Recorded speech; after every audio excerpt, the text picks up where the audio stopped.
Bismillahirrahmanirrahim. Assalamualaikum warahmatullahi wabarakatuh. Selamat pagi, salam sejahtera untuk Bapak, Ibu, orang tua siswa dari Sekolah SMP dan SMA Insan Kamil Bogor. Alhamdulillah, pada pagi hari ini mari kita panjatkan puji syukur kepada Allah Subhanahu wa Ta'ala. Tak putus-putusnya kita bersyukur karena atas limpahan rahmat-Nya kita bisa berjumpa dalam keadaan sehat meskipun hanya lewat online ya Bapak dan Ibu. Baiklah, tentu saja pada kesempatan hari ini saya juga mengajak Bapak dan Ibu semua mendoakan saudara-saudara kita, teman, sahabat, kawan, siapapun yang saat ini sedang mengalami sakit. Semoga Allah karuniai kemudahan pengobatannya kembali sehat paripurna. Dan tentu saja tak lupa selawat dan salam kita sampaikan kepada Rasulullah Muhammad Sallallahu Alaihi Wasallam. Semoga kelak di yaumil akhir kita mendapatkan syafaat dari Rasulullah. Baik, pada kesempatan hari ini saya mendapatkan amanah dari pihak manajemen Insan Kamil untuk menjelaskan tentang bagaimana cara membaca hasil psikotes. Namun saya memanfaatkan kesempatan ini untuk mengajak Bapak dan Ibu semua secara komprehensif memahami bahwa psikotes adalah cara yang kita lakukan untuk memotret potensi, bakat, minat, dan karakter anak. Sehingga pada kesempatan hari ini yang sangat singkat, kurang lebih 30 menit, saya diminta untuk menjelaskan, memberikan gambaran tentang hasil psikotes agar kita memiliki persepsi yang sama terkait hasil psikotes tersebut. Baik Bapak dan Ibu, kata orang tak kenal maka tak sayang, mohon izin memperkenalkan diri terlebih dahulu. Nama saya Tun Susi Nur Hidayati. Sekarang saya tinggal di Bukit Cimanggu City bersama keluarga kecil saya dengan 2 orang putra putri. Alhamdulillah yang pertama sudah menikah. Saya lulus dari Fakultas Psikologi dan Pendidikan Profesi dari Universitas Padjadjaran Bandung tahun 91, dan karenanya saya boleh menjalankan praktek psikologi.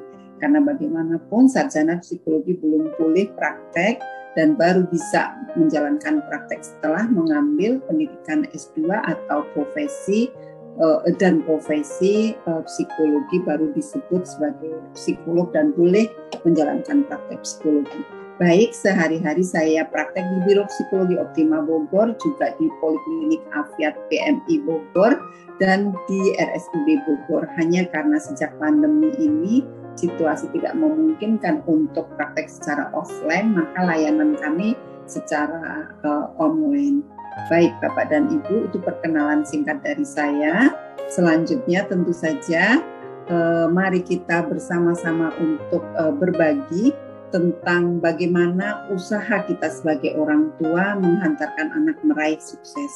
Sungguh kita semua harus bersyukur, sangat bersyukur, karena Bapak dan Ibu dikaruniai oleh Allah anak, apakah 1, 2, 3, dan seterusnya, itu adalah karunia yang tidak ternilai, dan tentu saja ini adalah suatu karunia yang membutuhkan segala daya upaya dari kita untuk mendidiknya, membimbingnya agar mereka menjadi orang yang sukses. Sukses sebagai seorang muslim adalah tentu saja selamat, sejahtera, bahagia, dan mulia dunia akhirat. Tidak hanya sukses di dunia, tetapi kita harus menghantarkan anak kita, membimbing mereka untuk juga sukses di akhirat. Untuk itu insya Allah sukses di akhirat ya. Untuk itu saya mengajak Bapak dan Ibu untuk bersama-sama merenungi apa sih sebenarnya yang menjadi tujuan hidup kita, mengapa kita dilahirkan ke dunia ini. Mari kita bertanya kepada Allah untuk apa kita dilahirkan dan apa yang Allah rencanakan untuk kita. Namun dalam hal ini konteksnya kita ganti, untuk apa anak yang sekarang sedang bersekolah di Insan Kamil itu dititipkan kepada kita, lahir dari rahim ibunda. Tentu saja Allah punya rencana yang terbaik untuk anak kita, dan tentu saja mari kita bertanya kepada Allah bekal apa yang Allah karuniakan untuk anak kita, sehingga semoga kita bisa membimbing anak kita, mengasuh dan mendidiknya agar sesuai dengan maksud dan rencana Allah menitipkan anak tersebut kepada kita. Tak putus-putus kita berdoa, senantiasa mohon petunjuk, bimbingan, tuntunan, pengarahan, dan dalam mengemban amanah itu.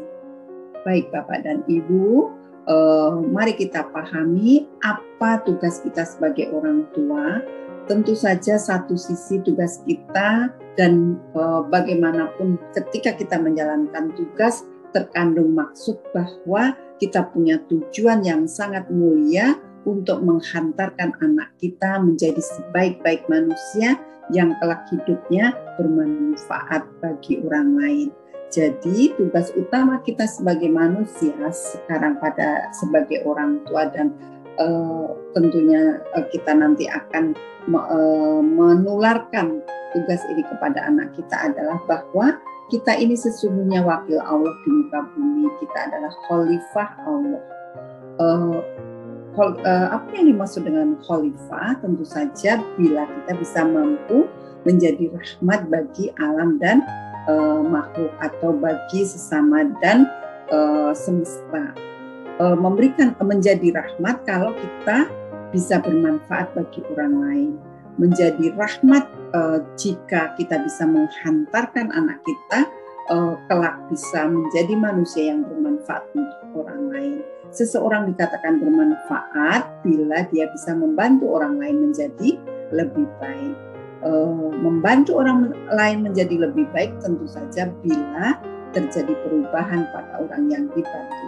Maka kita sebagai orang tua sesungguhnya senantiasa memohon bimbingan Allah untuk bisa menghantarkan anak kita menjadi sebaik-baik manusia yang hidupnya berguna, membantu orang lain menjadi lebih baik, terjadinya perubahan baik fisik ataupun mental pada orang yang dibantu.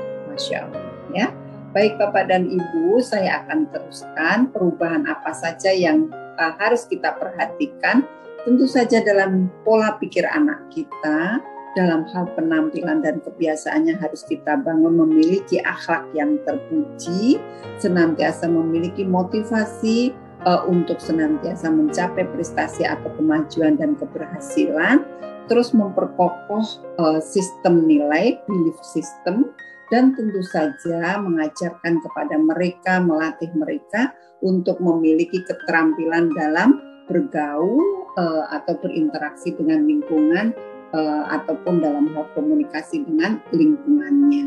Tentu saja semua apa yang dilakukan harus senantiasa didasarkan pada nilai dan norma yang berlaku. Dalam hal ini tentu saja kita harus terus memperkokoh nilai-nilai agama anak kita.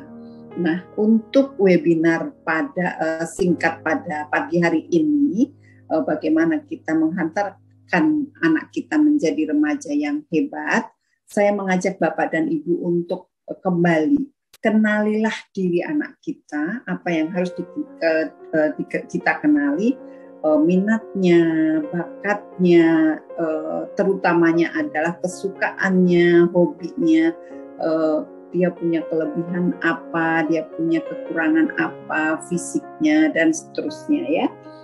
Aktivitas-aktivitasnya kita perlu kenal mereka.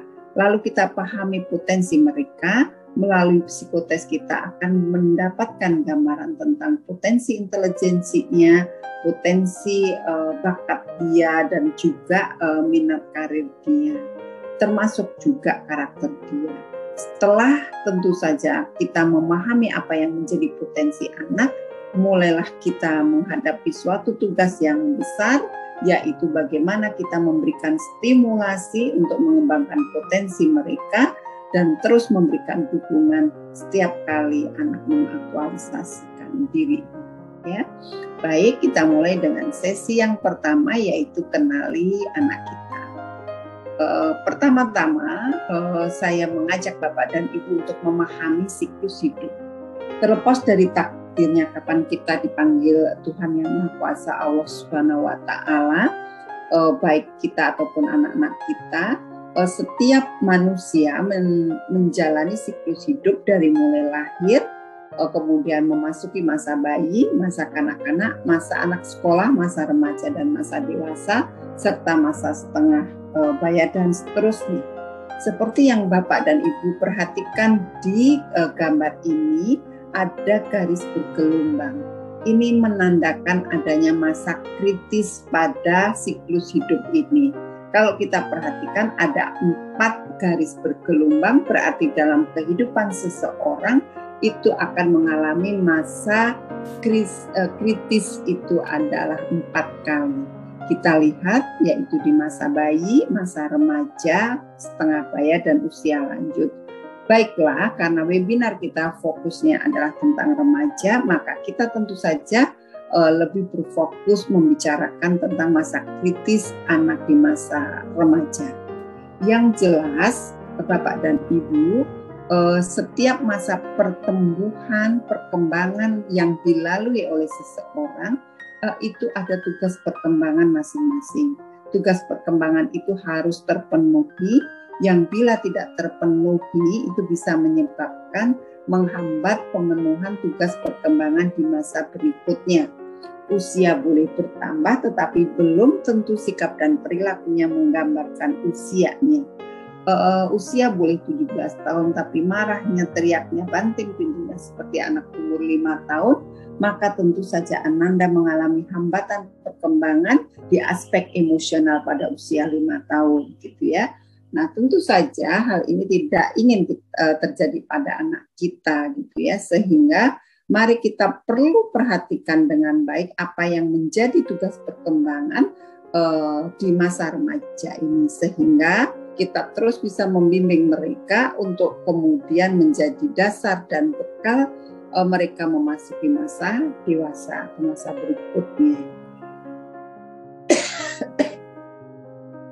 Baiklah, ini adalah masa remaja, dimulai dengan masa pruilar dan kemudian masa prapubertas, masa pubertas, dan masa akhir pubertas, dan masa remaja memasuki akhir atau memasuki masa dewasa.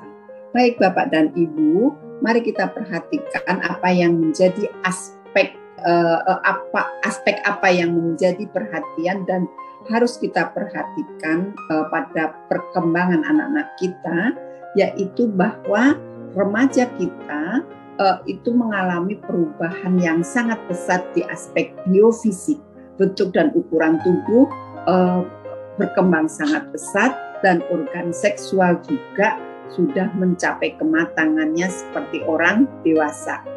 Nah, kemudian terjadi juga perubahan emosi. Sejalan dengan adanya perubahan hormonal berdampak pada perubahan emosi dan kemudian berdampak pada perubahan sosialisasi. Dalam hal ini juga terjadi perubahan dalam hal pola pikir anak dan juga bisa jadi ada perubahan dalam sistem nilai dan norma yang dianut. Kelima aspek ini harus benar-benar kita perhatikan dan kita dampingi agar anak bisa memenuhinya dengan baik, karena bila tidak terpenuhi dengan baik maka anak akan mengalami apa yang disebut krisis identitas. Ketika krisis identitas terjadi maka akan terjadi kenakalan remaja atau penyimpangan perilaku remaja. Tentu saja itu kita tidak berharap terjadi pada anak kita. Untuk itu, mari kita kenali remaja kita, terutamanya ciri yang utamanya, gitu ya.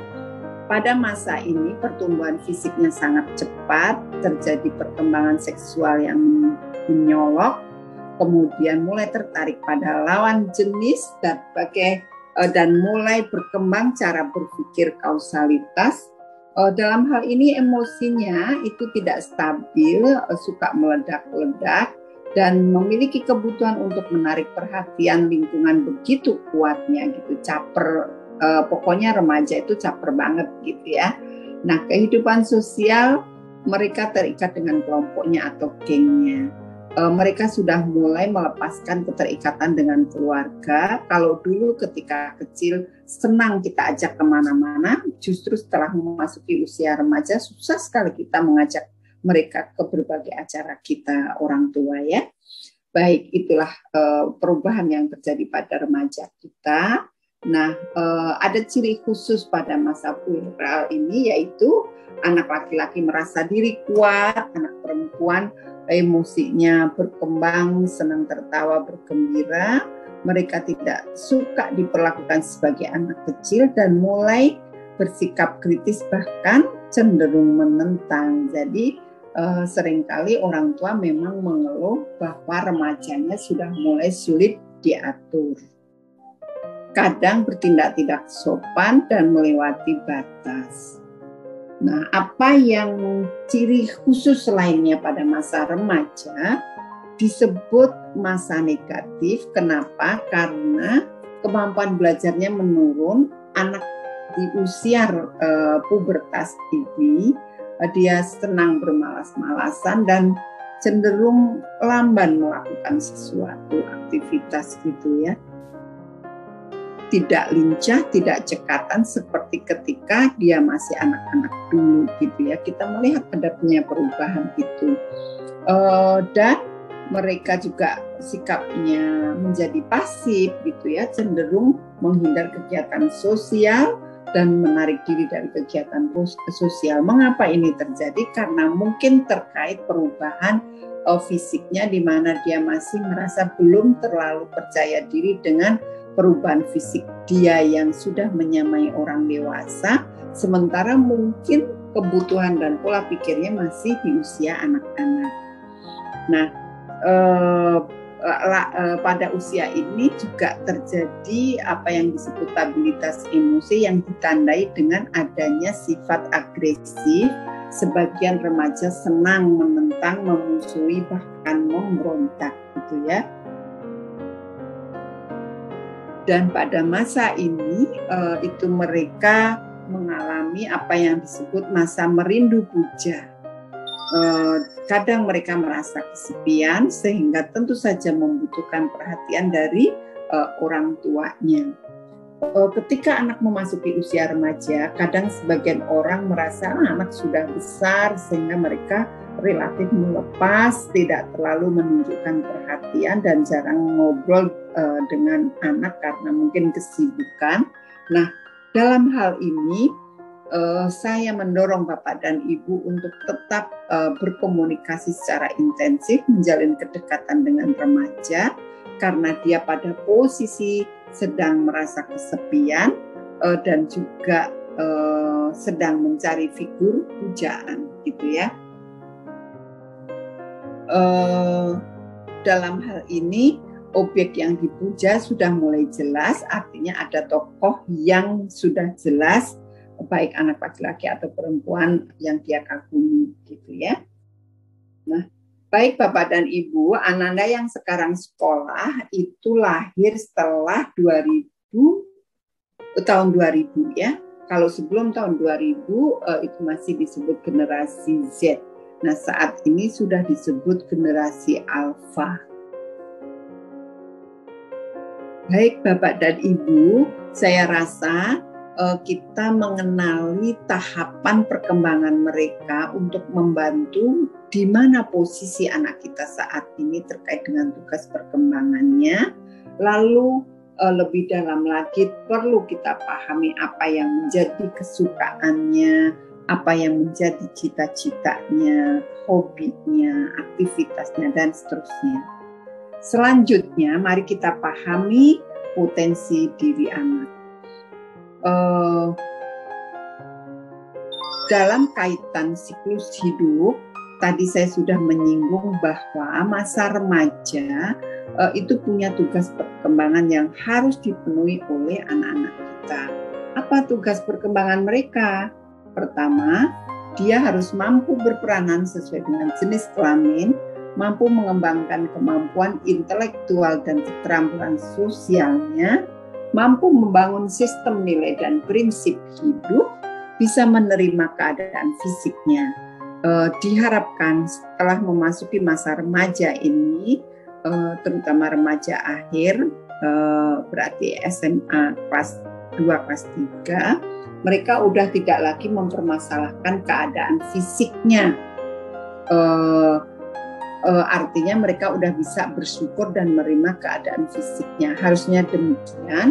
Dan dalam hal ini saya sering meyakinkan kepada anak-anak muda bahwa sesungguhnya daya tarik itu bukan pada fisik, tetapi adalah dari inner beauty, sesuatu yang lahir dari dalam diri kita. Yang jelas, anak-anak harus sangat bersyukur dengan penampilan fisik seperti apapun yang Allah karuniakan, karena sesungguhnya kita semua ini diciptakan dengan sempurna, gitu ya. Nah, sehingga di dalam Al-Quran itu tidak ada pernyataan bahwa aku angkat derajatnya orang-orang yang ganteng, orang-orang yang cantik, orang-orang yang kulitnya putih misalnya kayak begitu. Tidak ada.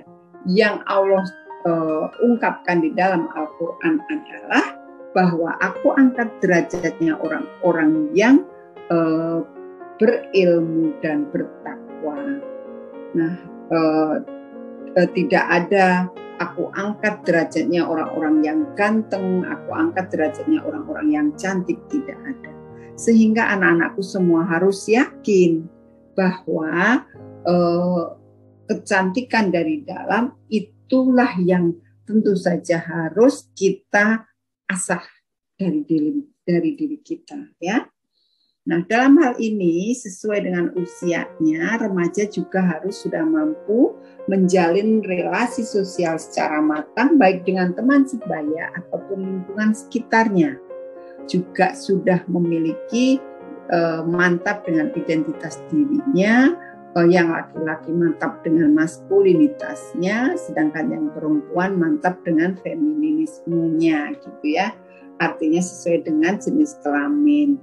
Yang berikutnya adalah menyiapkan dan memilih dan menyiapkan karir atau bidang pekerjaan di masa depan, ya. Baik, saya rasa itu Bapak dan Ibu tugas perkembangan yang harus dipenuhi. Yang jelas pada diri anak-anak itu ada 4 fokus masalah yang biasanya muncul, yaitu terkait tentang bagaimana dia mengelola dorongan seksualnya sehingga bisa tidak terpengaruh oleh pergaulan bebas, begitu ya. Jadi bisa mengelola, mentransformasikan energinya kepada kegiatan-kegiatan yang lebih positif, gitu ya. Pada usia remaja mereka memang sedang mencari identitas diri dan sangat besarnya punya persediaan energi. Tentu saja ini adalah masa transisi dari egosentris ke sosiosentris. Baik Bapak dan Ibu, bila nanti ada pertanyaan silahkan dicatat saja, nanti bisa disampaikan kepada manajemen insan Kamil untuk semoga insya Allah kita bisa membahas di lain kesempatan, ya. Baik, biasanya anak mencari jalan eksistensi itu melalui tentu saja sesuatu yang bisa berasal dari dirinya ataupun di luar dirinya. Anak-anak yang tidak berhasil eksis di bidang akademis, dia akan berusaha mengeksiskan diri di bidang non-akademis, yaitu olahraga, seni, maupun budaya. Tetapi kalau bidang akademis dan non-akademis ini tidak dijalankan dengan baik, maka dia akan mencari jalan eksistensi melalui kebanggaan terhadap materi orang tuanya, sehingga terus merongrong orang tua untuk minta ganti HP terbaru lah, atau untuk beli barang-barang bermerek lah, gitu ya. Nah, selain itu juga mereka ada kebanggaan terhadap status dan jabatan orang tua. Nah, ini juga menjadi tantangan tersendiri bagi para orang tua untuk membuat anak yakin terhadap dirinya sendiri, ya.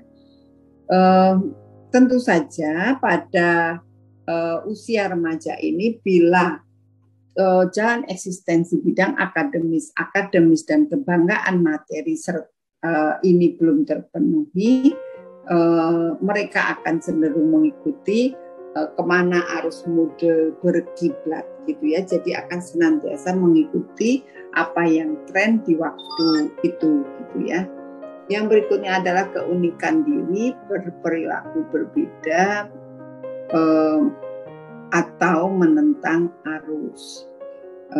Yang berikutnya adalah perilaku yang menyimpang. Kalau indikator ini tentu saja yang nomor 4, 5, 6, 7 adalah bila nomor 1, 2 itu tidak terpenuhi. Baik Bapak dan Ibu, mungkin ada yang ingin bertanya, nanti dicatat saja. Saya akan melanjutkan tentang setelah kita mengenali siapa anak kita, terutama kesukaannya, kelebihannya, kekurangannya, ketidaksukaannya, mari kita tadi juga saya sudah menunjukkan bagaimana kita mengenali potensi dia. Sekarang mari kita mengenali mengembangkan potensi diri mereka gitu ya.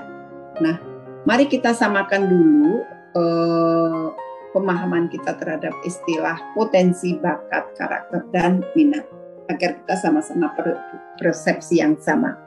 Yang dimaksud potensi diri itu adalah suatu kemampuan, kekuatan, atau kesanggupan, atau daya serta atau energi yang memiliki kemungkinan untuk dikembangkan. Jadi ini sesuatu hal yang baru bakalan saja gitu ya, akan berkembang bila kita memberikan stimulasi terhadap potensi yang dibawa dirinya. Sedangkan bakat adalah kemampuan alaminya atau bawaan untuk memperoleh pengetahuan atau keterampilan.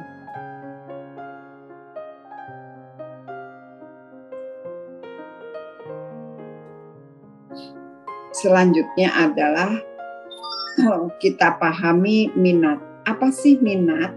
Minat adalah keadaan di mana seseorang menaruh perhatian kepada sesuatu dan disertai keinginan untuk pengen tahu lebih lengkap, lebih jauh, bahkan pengen memiliki dan pengen mempelajari serta membuktikannya.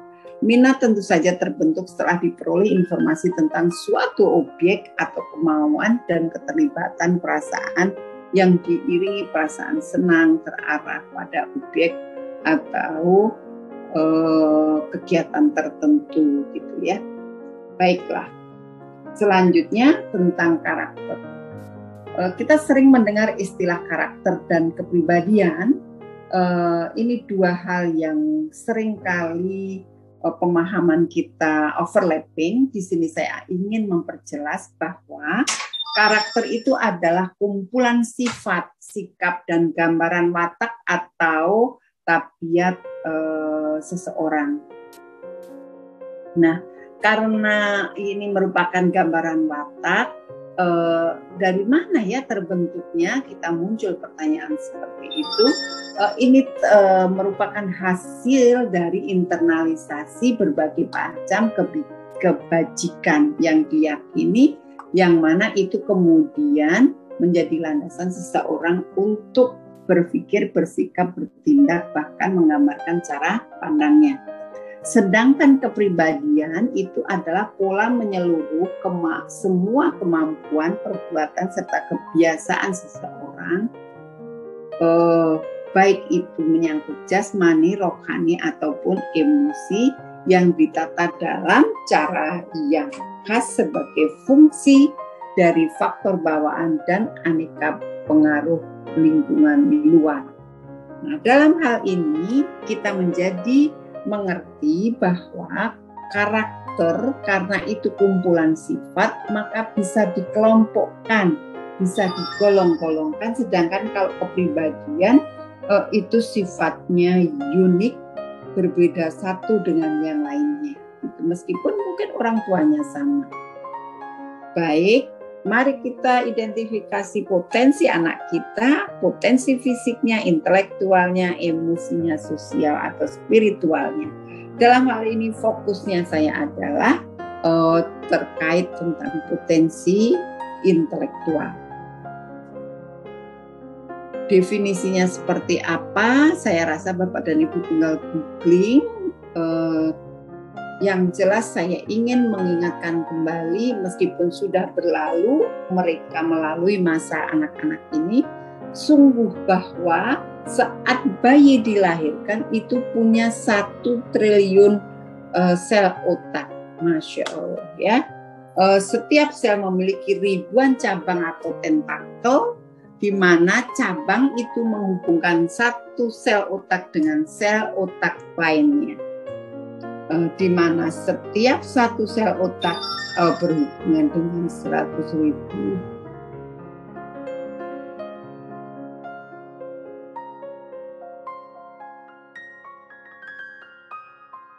Selanjutnya, bahwa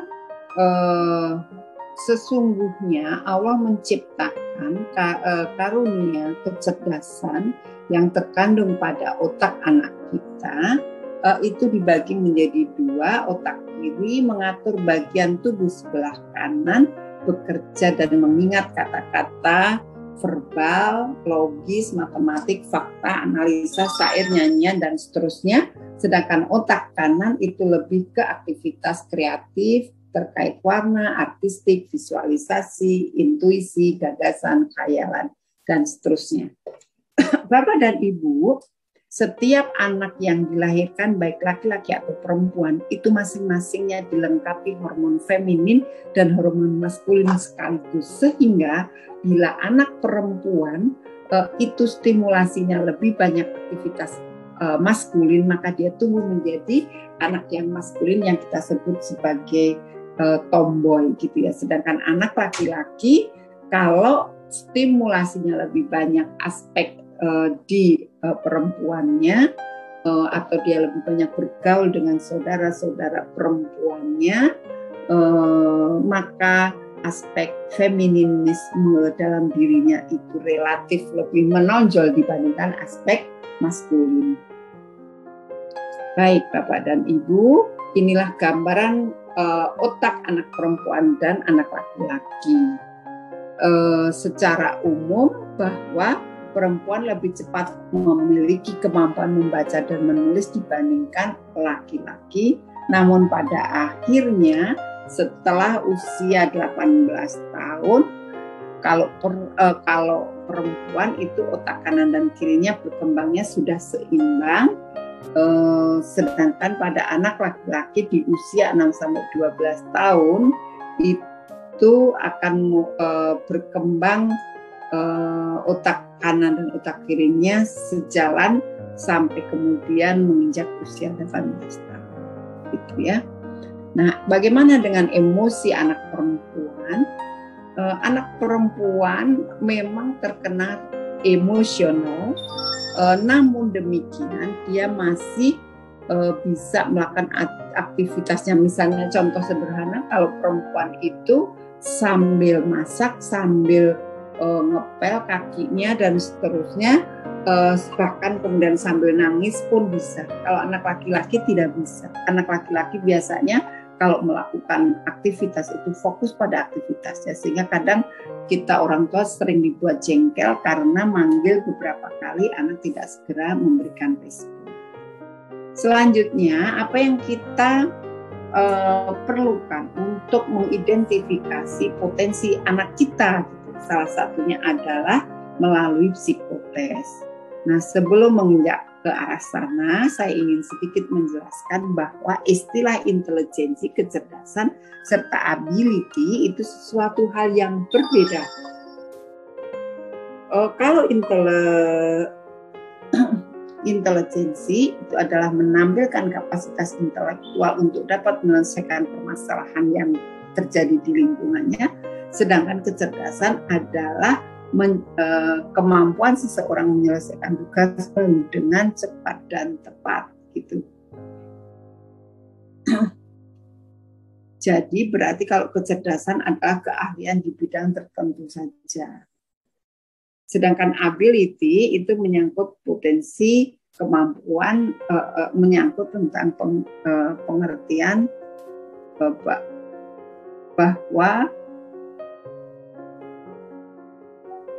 ini terkait ability ya, menampilkan potensi terkait kemampuan dia untuk menyelesaikan tugas di suatu bidang tertentu. Baik Bapak dan Ibu, psikotes yang kita laksanakan tentu saja ini adalah untuk menjaring data terhadap perilaku Ananda yang berlangsung dalam situasi baku atau terstandarisasi. Tentu saja psikotes memiliki beberapa fungsi, antara lain untuk meramalkan, untuk deskripsi, dan untuk menemukan diri.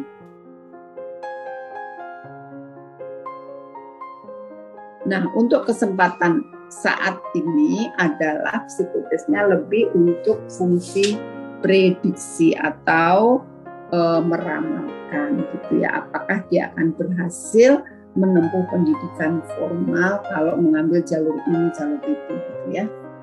Baik Bapak dan Ibu, tadi sudah dijelaskan tentang tujuan psikotes. Fungsinya tentu berbeda-beda sesuai kebutuhan. Kalau untuk dunia pendidikan adalah untuk misalnya kesiapan anak masuk SD, pemilihan jurusan, kelanjutan studi, dan seterusnya. Sedangkan kalau psikotes tujuannya untuk mengetahui potensi dasar, menyangkut kapasitas kecerdasan, bakat, dan seterusnya ya. Nah, dalam hal ini kita harus akui bahwa hasil psikotes itu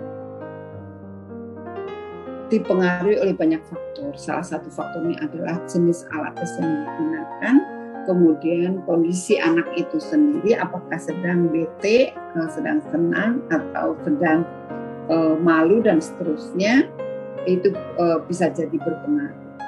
Situasi tes baik individual klasikal ataupun dengan atau tanpa tester itu bisa mempengaruhi situasi tes. Kalau tidak ada tester berarti situasinya adalah online murni, anak mengerjakan sendiri. Nah, dalam pengolahan data kita berusaha bersikap profesional karena kita menyadari bahwa betapa informasi tentang hasil psikotes ini memiliki makna tersendiri bagi orang tua. Baik Bapak dan Ibu, baik jenjang IPA ataupun jenjang SMP ataupun SMA itu memiliki psikogram seperti ini. Sebentar saya akan stop screen dulu. Oke.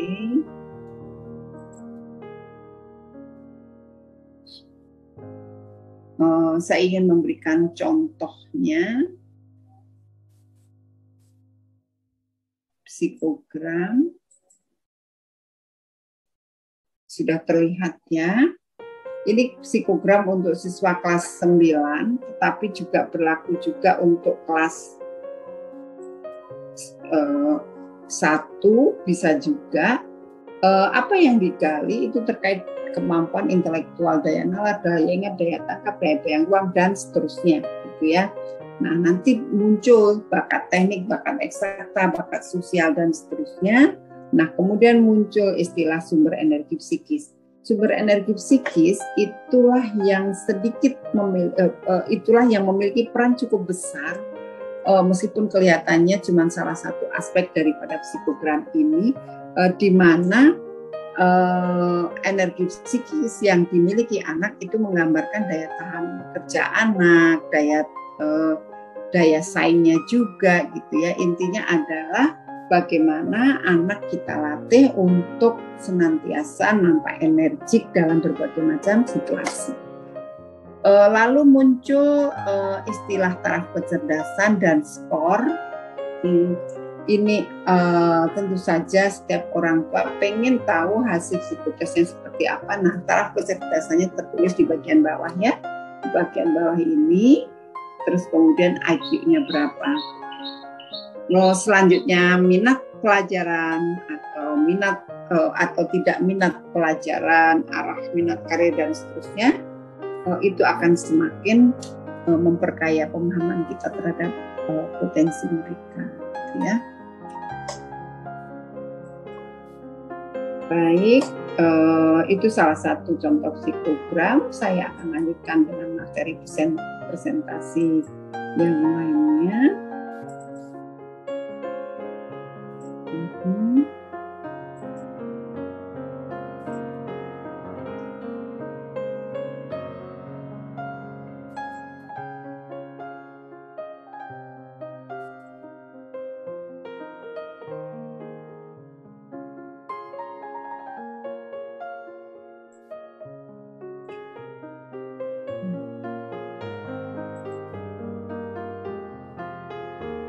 Nah, tadi kita sudah sampai pada contoh psikogram. Pada pemeriksaan psikologi, terutama tes IQ, kadang akan dijumpai perbedaan dalam skor sebagai akibat digunakannya alat tes yang mungkin saja berbeda dengan dan standar skor yang juga berbeda, gitu ya. Biasanya perbedaan itu akan dianggap signifikan kalau lebih dari 10 poin. Nah, ini adalah gambaran taraf kecerdasan, levelnya ada 7 level. Dan ini adalah gambaran terkait kesadaran terkait beberapa aspek yang tidak tergali melalui psikotes biasa, yaitu bakat linguistik, logis matematik, spatial, daya bayang ruang, kinestetik, musikal, dan seterusnya.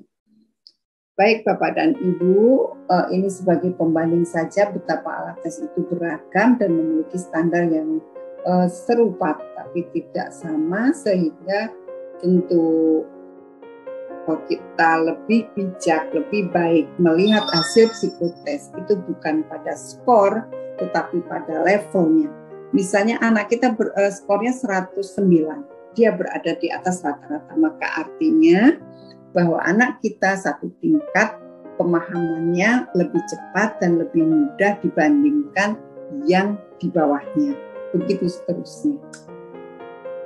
Karena waktunya terbatas, saya singkat-singkat saja. Selanjutnya, apakah yang dimaksud bakat? Bakat adalah kemampuan alamnya atau bawaan untuk memperoleh pengetahuan atau keterampilan.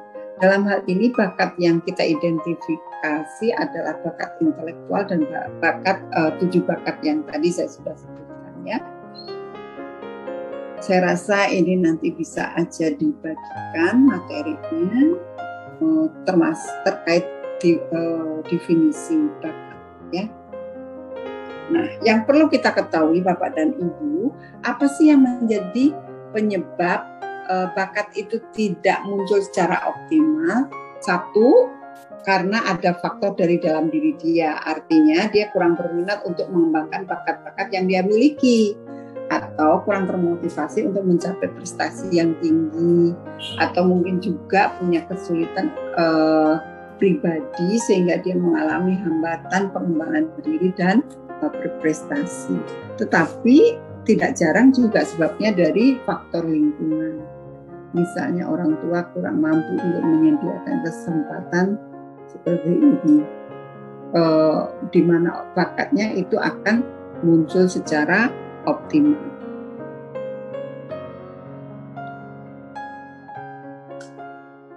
Selanjutnya adalah tentang minat. Tadi sudah disinggung di awal bahwa minat adalah suatu keadaan di mana seseorang menaruh perhatian pada sesuatu disertai keinginan yang kuat untuk mengetahui lebih jauh, lebih dalam, lebih luas, dan dan ada keinginan untuk memiliki, mempelajari, dan juga membuktikannya.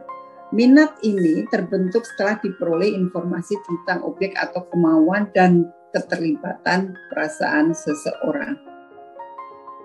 Bisa diiringi perasaan senang gitu ya, atau tidak senang, dan terarah pada objek atau kegiatan tertentu yang terbentuk oleh lingkungan.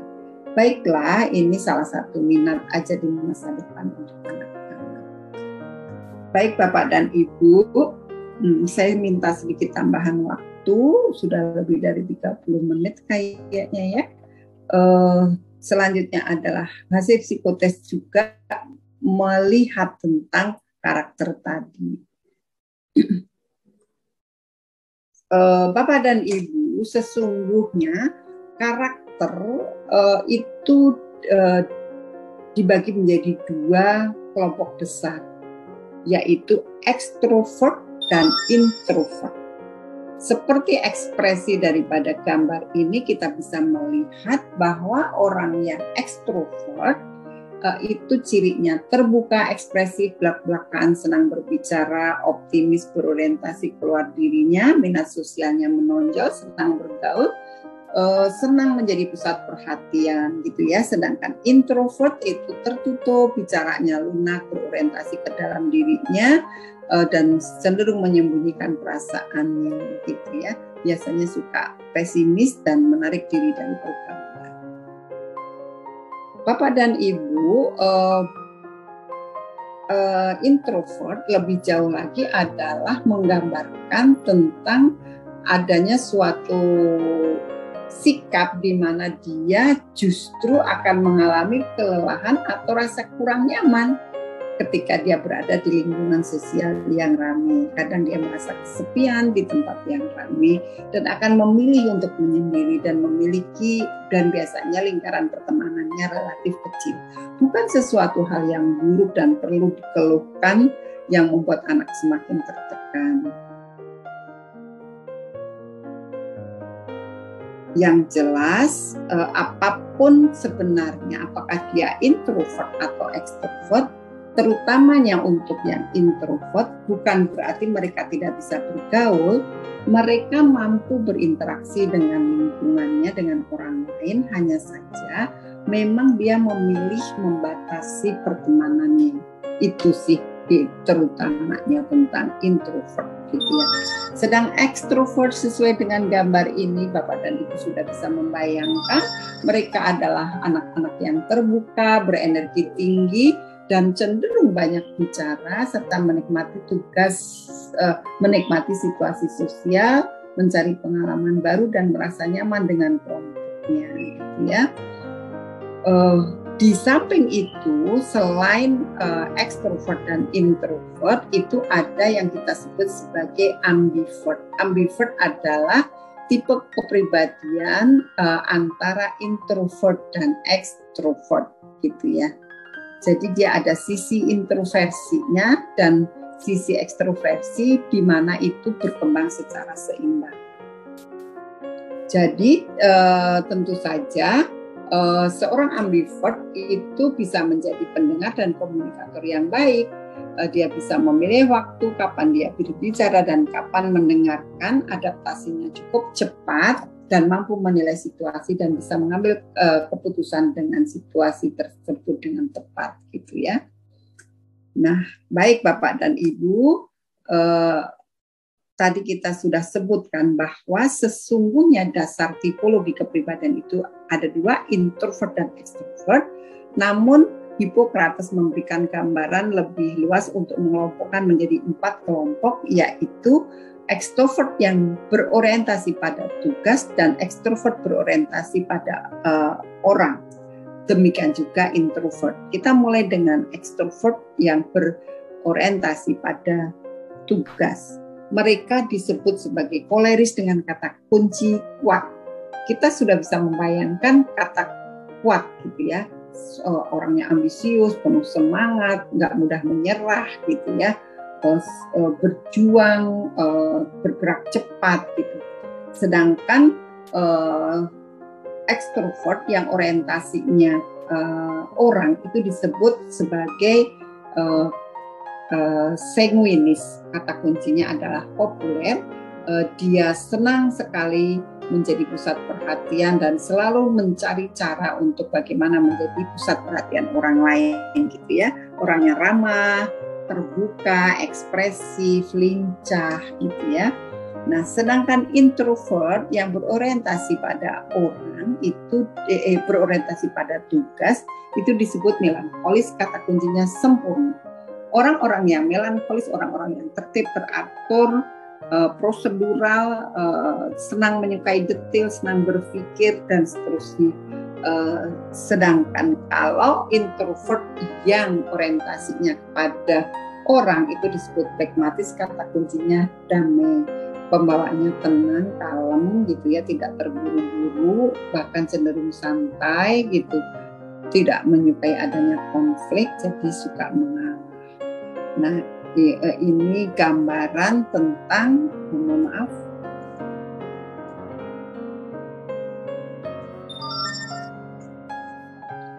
gambaran tentang tipe kepribadian ya.